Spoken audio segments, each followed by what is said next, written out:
Welcome to another NEBA Spotlight. I'm so happy to present to you Sally. Sally, tell us about you. Tell us about your business.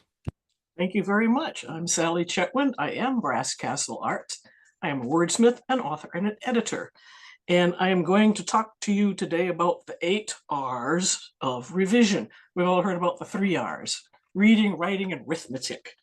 And so today we're talking about the 8 R's of revision: write, rest, research, revise, remodel, refine, review, and proofread. So here's a little bit about me. All the different things where I'm from and jobs I've had, interests, published things, community involvement, and professional associations. And if you want to know more, we will, get in touch with me and we'll talk about those. All right, so revision. Many online writing experts talk about A, writing and publishing a whole book in 30, 60, or 90 days, or B, immediately editing a rough draft. One course promises to teach in 4 days 4 kinds of editing of a rough draft: developmental, line editing, copy editing, and proofreading. This is all very well and good to know the differences, but between that lame first draft and its successful final version lies something essential: revision. You can't edit what hasn't been first developed through revision. Yeah, your teenager insists that the term paper due today, hastily scribbled last night, is okay, but successful content does not leap in a single bound from rough draft to finished product with editing alone. So here are these 8 R's. I don't want people to be intimidated by them because they do tend to blend together an awful lot. But that's okay. Revision and editing processes are fluid. They blend while you write. They swap places. They show up repeatedly. Expect this, and you won't say done until you are. This doesn't apply to journalists whose experience with next day deadlines trains them to work swiftly with only bare and usually incomplete facts. So consider this: if you believe that AI is all you need to create your message, you are neither invested in your message nor committed to your audience, who deserve your best. AI is a tool, our current shiny object. It is not the be-all and end-all that will save the world. It has no style or voice. It has no discernment. It has no wit. Nobody wants to produce the cringe-worthy. So, writing or rough draft, this is what you do when you start out. Don't self-edit during this process. Stream of consciousness noodling captures every half-baked concept. Sorting comes later.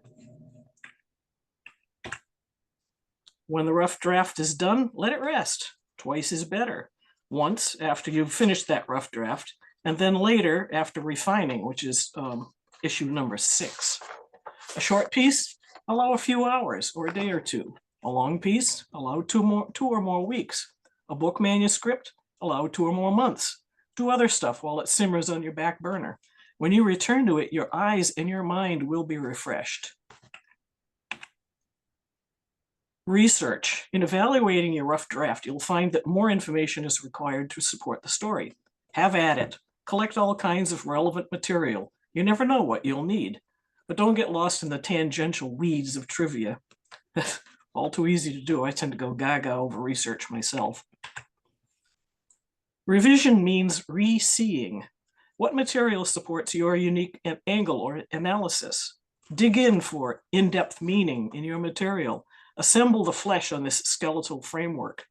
Does each sentence and paragraph support or add to your theme? If not, cut it. Reserve tangential material for possible sidebars. Recruit colleagues to go over your draft so far. Their perceptions will enhance your piece, and they will identify confusing or incomplete parts. To find the order that communicates your message best, play with your sections, now identified, written, and researched with their key points. How does each section align with your original outline? Remember, the outline is not set in stone. Reframe it as needed. Often in your opening content is immaterial. It was your jump start. It's called throat clearing. Sometimes it fits better somewhere else in your story. Refine. Once you've determined the best arrangement, refine the piece with standard English usage. Make clear transitions between paragraphs and sections. Vary the sentence length, add punch, and eliminate dullness and repetition. Strengthen the prose with active verbs versus passive verbs.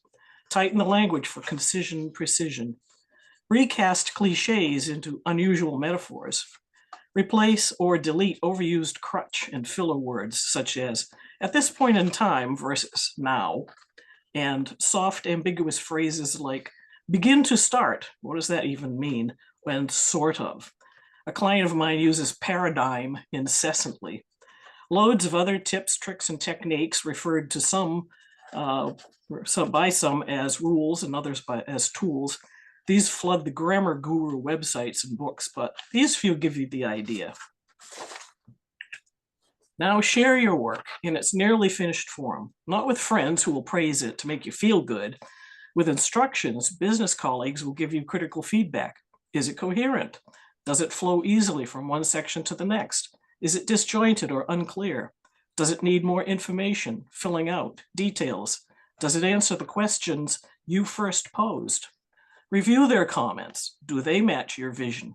You have the authority to accept or reject them, but you'll be surprised how valuable most of them are. And proofreading. You've made the revisions, the edits, the changes, and you consider the piece done. Time to proofread, a final cruise through for errors in grammar and punctuation and typos that have gone unnoticed. Every word must be the correct word, correctly spelled. Many words sound the same or are spelled almost the same. Except for intended sentence fragments, every sentence must have a subject and a verb. Every paragraph must be a complete entity unto itself. Always start the next new idea in a separate paragraph. And every section must contain only the information relevant to that section's topic. The best way to proofread is to read the text out loud. Every word, every number, every heading, every name and address, every bibliographical reference, entry, and citation. Yes, it's tedious, but your eye can't skip over this all too familiar content. Do this out loud at least twice. You'll hear where you need to do more small edits. If you're sick of it, ask a colleague to give it the final once-over. Now your polished document, something to be proud of, is ready for distribution. And that's my story. Thank you. I love it, Sally. Love your business. Thanks for being here. What a great service you're offering. Such a complicated thing. We look forward to supporting you more. Thank you.